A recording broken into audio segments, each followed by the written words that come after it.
고 박원순 전 서울시장과 여비서가 주고받은 텔레그램 대화 내용 일부가 공개되면서 파문이 커지고 있습니다. 그동안 박 시장이 여비서에게 전한 말로 알려진 사랑해요 등의 발언 주체가 실제로는 여비서인 것이 확인된 것인데요. 이게 사실이라면 그동안 2차 가해라는 미명하에 진상규명조차 제대로 못 이뤄졌던 것이 사실인 것으로 보입니다. 17일 정철승 변호사는 박 시장이 고소인과 주고받은 문자가 있는데 고소인이 문제를 삼으면 문제가 될 소지가 있다라고 말했던 그 대화 내용으로 보인다면서 내용을 공개했습니다.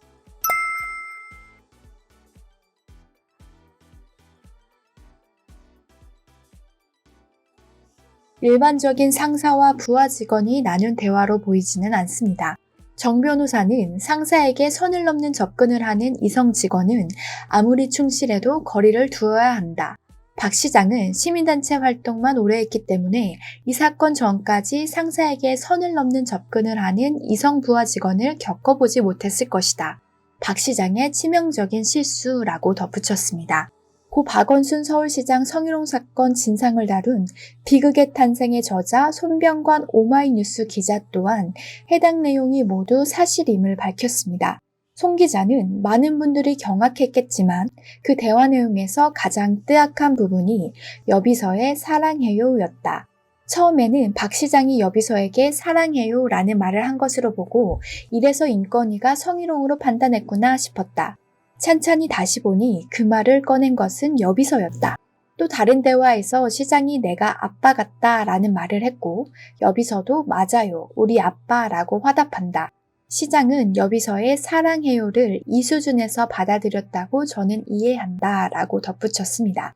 송 기자는 마지막으로 여성단체와 인권위에게 묻겠다. 복원된 텔레그램 메시지를 왜 처음부터 공개하지 않았나요?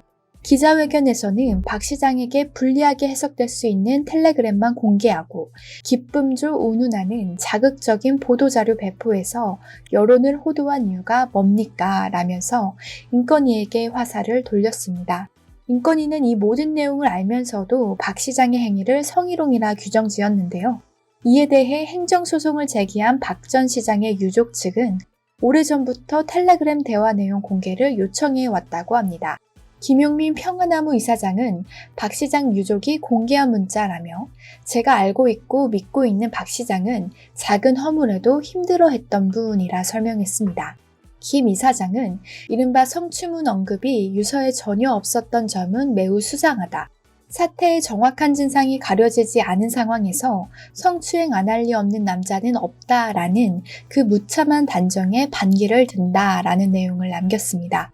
이미 해당 사건이 2년이 훨씬 넘었다는 것을 감안할 때 이번 사건의 진상규명 타이밍이 이미 지나간 것이 아니냐는 지적이 나옵니다. 실제로 박 시장의 미투 사건의 경우 책 한 권이 쓰일 정도로 여러 의혹들이 제기되어 왔으나 대중들에게 알려진 사실관계는 거의 없습니다.